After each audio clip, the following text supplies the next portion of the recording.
In a few hours, the Philadelphia Eagles will face the 49ers at home, the 40winers. And it's going to be a good matchup. So let's take a look at some of those matchups that are going to take place within the game within the game. Anyways, what's up? It's your boy Centron coming back at you with another analysis video. And I kid you not, that's my real name. We're going to look at some matchups, like I said. But first up, the Eagles opposing player to stop. And it's no mystery that the key cog in the San Francisco machine that makes it go, the straw that stirs the proverbial drink, is Christian McCaffrey. While he may be a running back in title, man, he's Mr. Everything to that offense there in San Fran. Without him, they simply do not go. You can directly attribute Brock Purdy's success to him because he gets 17.6 carries a game, and he carries that offense. Without him and his multiplicitous nature, they simply are not able to be as multiple as they are and present so many problems for defenses. He can run the ball, traditionally speaking, but he's just as good as a receiver coming out of the backfield, and he can line up in the slot or outside and run routes, just like your top wide receivers. And the amount of attention that he draws allows Brock Purdy to spread out the offense, make you defend a blade of grass, and allows them to be multiple and 21 personnel, 11 personnel, 13 personnel. So I mean, they can roll out pretty much anything they want to. And with the shifts and motions, the amount of attention that he draws, you can't ignore him, even though when he looks like just a decoy, as he often is. But it creates opening for other guys. So he's just a huge chess piece that they're able to move around and shift and create mismatches and disadvantages for opposing defenses. So we're gonna have to keep our eyes on him at all times, as well as know that they might be trying to set us up. I mean, obviously with the play actions, and you're gonna have to actually bite on it sometimes or maybe most of the times, because he's just that big of a threat. And with him in the game, we always have to worry about where he's lining up. So it'll be difficult going up against him with our current personnel, but we'll be interested to see how we counter that. Big dime, maybe base nickel, we will see. But let's get to the heart of the matchups here. The five that are some pretty good ones across the board on both sides. Yeah, that's going to be one of them, definitely, for sure. I'll look for him to blank him again. The Eagles' run defense versus Christian McCaffrey. So we just talked about that. But yeah, he has 193 carries for 939 yards, 4.9 a carry, and then 11 TDs, as well as 5 TDs catching it. And those are pretty much almost wide receiver numbers out there. Might as well be for your slot guys. He's basically a replacement for that. Jauan Jennings, he has probably more production than him in the receiving game. And like I said, he's able to shift in there and gives you a great look. He's too adept for safeties. Cornerbacks, you're not going to really commit. Is your number 3 guy really better than him? And then linebacker is just going to be a wash for them in coverage. He's just too good. So he's a threat, to score from anywhere on the field, as well as to be anywhere and everywhere. Wheel routes down the sidelines, angle routes coming out the backfield, screens. He does everything, like I said before. But they're a team that runs the ball 50% of the time, and that allows Brock Purdy to have maximum efficiency and push the ball downfield with the design of the offense. So it's going to be tough, even though we are holding teams very well. We have to make sure he's not able to bounce things and get to the edges. But he's also a tough nose runner on the inside as well. So we'll have to be disciplined in our lanes and the way we rush him. All right, number 2, the Eagles tackling on the second and third levels versus the 49ers Yak Monsters. Yeah, I was surprised looking at these numbers, but they do a very good job. And Kyle Shanahan schemes them open, so they're able to run after the catch and have clean, open fields, green knolls of grass in front of them to run after they get the ball. Brandon Ayuk, highly underrated, 3.34 yards of separation, I think. Behind Tyreek Hill, I think the best in the league. Deebo Samuels, he hasn't been highly effective. He had that 3-game stretch, I think, where he was injured. He wasn't in there, but even with that, 250 over 4 yards. George Kittle, man, he just breaks tackles and he runs good routes, man. Despite his size, and he has good speed as well. He's just able to get open. And Christian McCaffrey, he's just so shifty. He's a weapon. They brought him from Carolina last year, mid-season trade, and it's worked out excellently for them. I think he's scored 17 touchdowns since then. So the guy's just money. And we have to make sure we game tackle, get them to get them to the ground, or hold on until help comes and arrives and blast the fuck out these motherfuckers.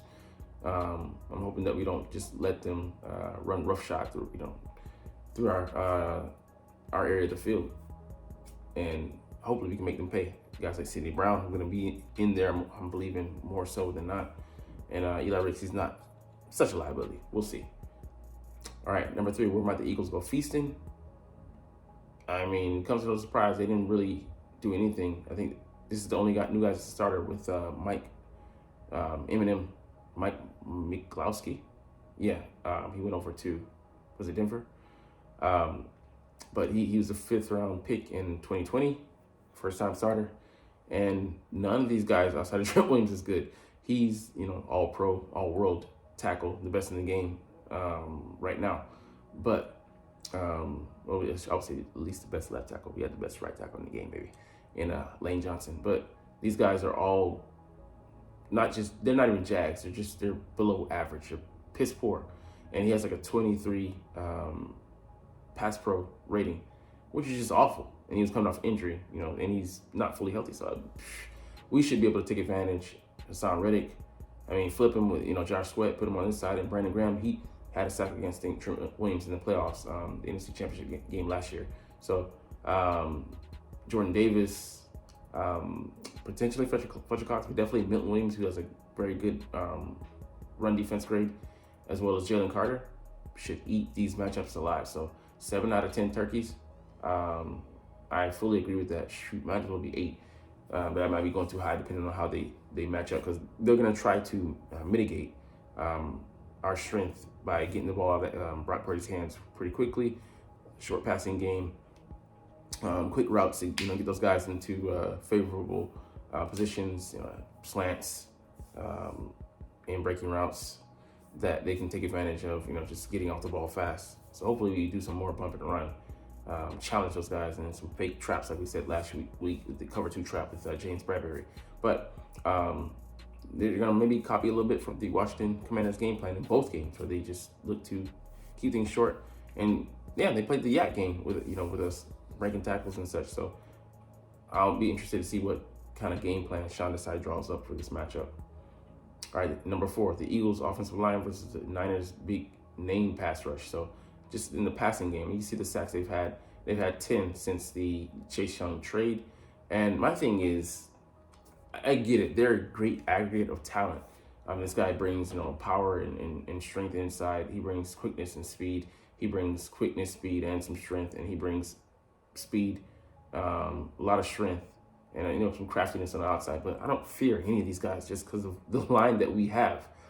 We practiced against this guy, went up against him. This will be the 3rd time this year. He wasn't that effective against us going last time, and he wasn't either. So my thing is, if we hadn't faced a line like this, to kind of prep for this, and yeah, I get that they're not as good, but they're pretty, I'd say they're better interiorly speaking, and they present almost a carbon copy challenge when the talent level is too far off. In the Washington Commanders, we faced them twice. Yes, they're a divisional opponent, but we did play the 49ers just 10 months ago in the NFC Championship, and we went against Nick Bosa, we went against Eric Armstead, Javon Kinlaw, I think he was inside, and it doesn't, even if they have 2 bookends, he had a sack on Mailata, but Mailata won the matchup otherwise. Nick Bosa, Lane Johnson just shuts him down, traditionally speaking.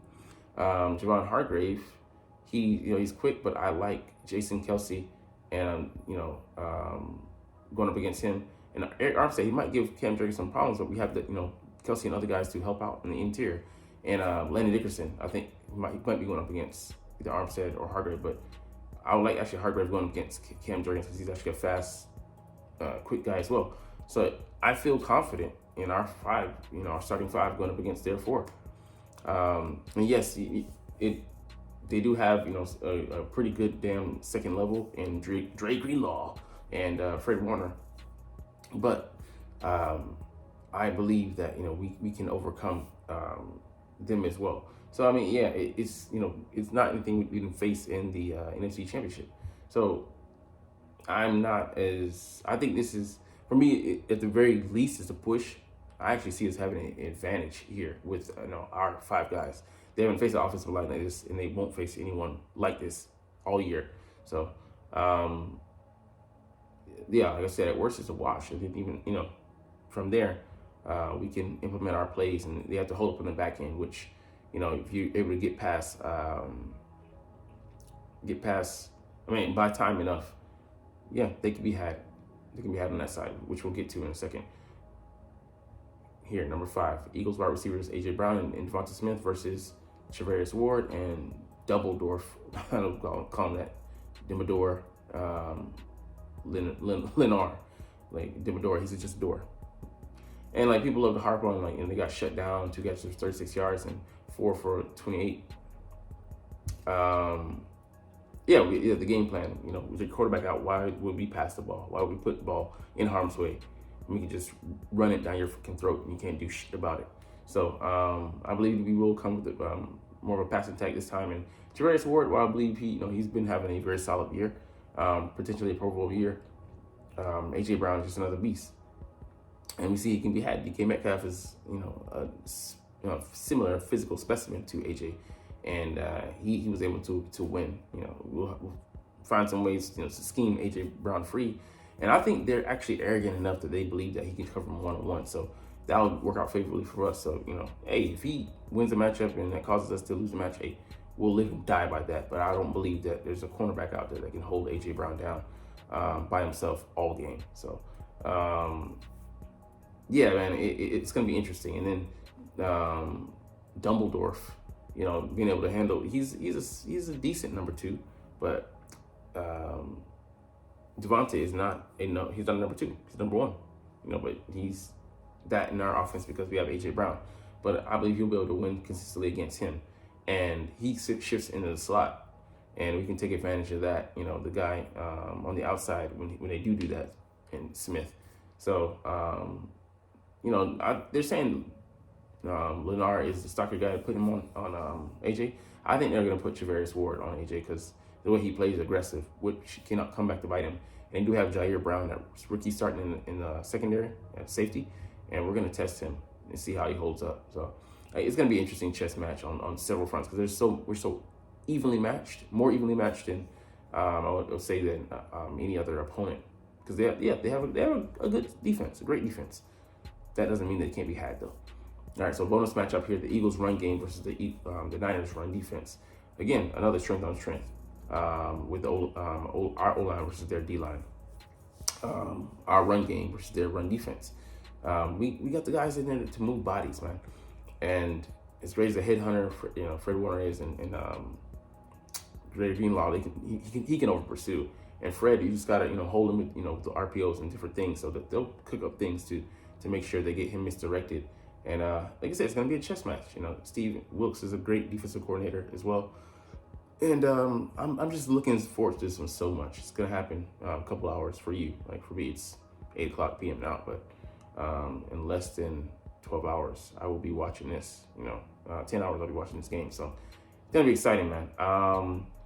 We have one more thing we're gonna get to here. All right, 5 questions and answers from the enemy's point of view. So 49ers. I'm gonna try to put myself, as much as it disgusts me, in the head of a Weiner fan. All right, to what extent do you think the 49ers doing a lot of trash talking after this NFC Championship game loss has put extra pressure on them to win this game? I mean, I'm gonna be honest with you. I think them talking trash is this way of them psyching themselves up. And if they come out here and lose this game, it's gonna be psychologically debilitating to some degree for them, because they worked themselves back, Brock Purdy specifically, from injury, and all these guys trying to rebuild themselves up, and they were just distraught after the game. They truly went through the 5 stages of grief. And they were like, having a hard time coming to the last one, acceptance. And it is what it is. I get it. But the guy didn't have an accident. We put him out the game. That wasn't the intention, but it happened. It did happen, and we made it happen due to your coach. His shortcomings, blocking a star pass rusher with a backup type, not even your star George Kittle. So I mean that's just crazy. But I think that they can come out this game and scarred. I'm not going to say it could start another skid, for them, but could weaken them going to that Ravens game and at home, having them doubting themselves. So this is it. They need this game more than we do. And that's just a matter of fact. If we lose this game, we're 10-2, and we're still in great position to grab number one seed. Going to Dallas is not favorable, but our schedule is definitely more favorable than theirs to close, and they have more opportunities to slip up. So yeah, it's. They have, not opportunities to slip up. They have a smaller margin for error because they're counting on us to lose more games. So that, anytime you don't control your own fate, you're at the mercy of the person who you're asking to make mistakes. So, I think it could be a setback for them, huge setback. They'll be 8-4, and pretty much out of position for the number one seed.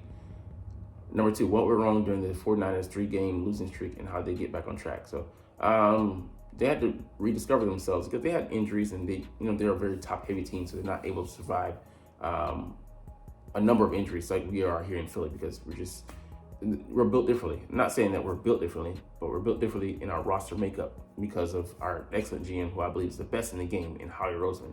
And, he has backup on backup as far as plans and the way he thinks 2, 3, 4 moves ahead, fleecing teams for their picks and resources, just masterful. So if we lose a couple guys, we'll be all right. Whereas, we had Lane Johnson sit, and we didn't lose that game. Against the Bills, a top shelf team. They lose a guy, and there's the Vikings. They're struggling. Guys are but it is what it is. You guys go out there and not make excuses, and that's what they've done. They what so often. That's why they're called the 49ers. But yeah, they went back to the drawing board. They put some corners and nickel spots. So he's been playing more of the nickel. Steve Wills coming down. That's good and all, but they still have that terrible record when they're down of not being able to come back. And yeah, you say put on the kicker, Brock Purdy put them in position, but what did he do before that to not have to put them in that position to have to win a last minute drive? Accountability. All right, last one here. What's one matchup that you think really favors the Niners? Yeah, I get it. The middle of the field, getting attacked by tight ends, receivers, backs coming into the area. That's their specialty. Like I said, Sean Desai, I count on him to cook up something to mitigate that. Patrolling the area. Could have Sidney Brown, who's a zone safety and not really a man cover guy as far as receivers wise. But I think he could cover a tight end. We'll see, because I think he'll be out there, and we're not going to just let them come in and have it.